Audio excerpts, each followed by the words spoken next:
Zdravím, v prvom dieli si predstavím veľmi užitočnú a jednu z najlepších aplikácií na úpravu fotografií na App Store s názvom ViscoCam.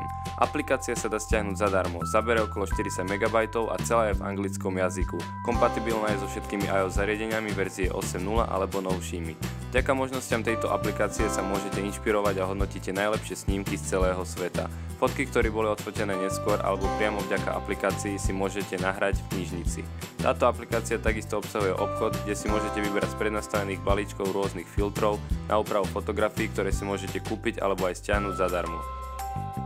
Keď prejdeme k samostatnému upravovaniu fotografie, máme viacero možností na úpravu.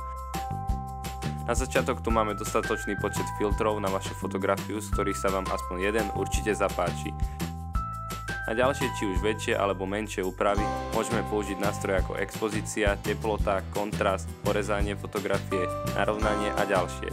Vďaka týmto úpravám a ďalším bude vaša fotografia vyzerať o niečo lepšie.